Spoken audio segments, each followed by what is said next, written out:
Black Beauty by Anna Sewell. Chapter 40. Poor Ginger.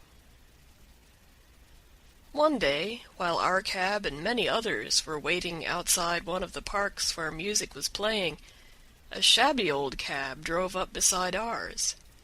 The horse was an old worn-out chestnut, with an ill-kept coat and bones that showed plainly through it.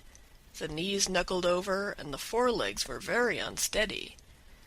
I had been eating some hay, and the wind rolled a little lock of it that way, and the poor creature put out her long, thin neck and picked it up, and then turned and looked about for more.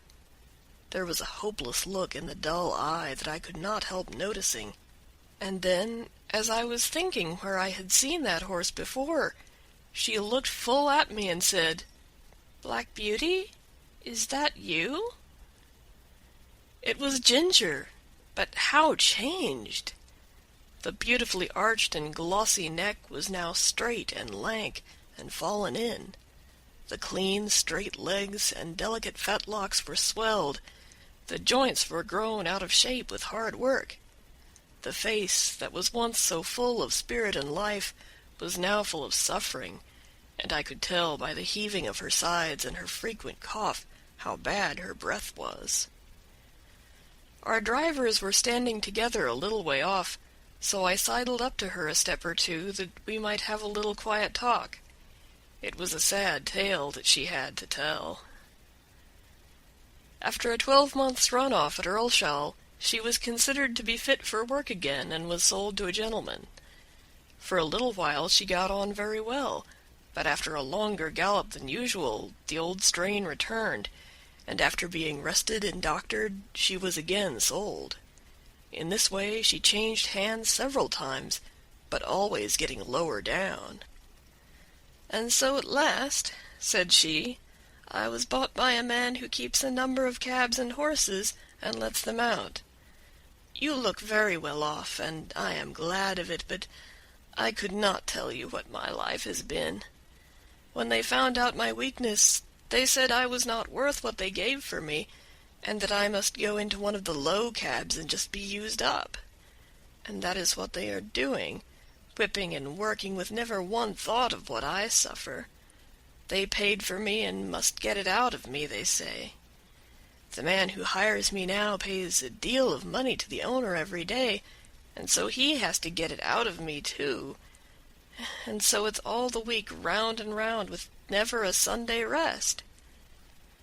I said, "You used to stand up for yourself if you were ill-used." "Ah," she said, "I did once, but it's no use. Men are strongest, and if they are cruel and have no feeling, there is nothing we can do but just bear it on and on to the end. I wish the end was come. I wish I was dead. I have seen dead horses, and I am sure that they do not suffer pain.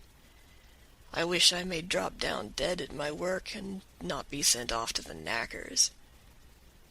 I was very much troubled, and I put my nose up to hers, but I could say nothing to comfort her. I think she was pleased to see me, for she said, "You are the only friend I ever had." Just then her driver came up, and with a tug at her mouth backed her out of the line and drove off, leaving me very sad indeed. A short time after this, a cart with a dead horse in it passed our cab stand. The head hung out of the cart tail, the lifeless tongue was slowly dropping with blood, and the sunken eyes, but I can't speak of them, the sight was too dreadful. It was a chestnut horse with a long, thin neck. I saw a white streak down the forehead. I believe it was Ginger. I hoped it was, for then her troubles would be over. Oh, if men were more merciful, they would shoot us before we came to such misery. End of chapter 40. Recorded April 24th, 2006.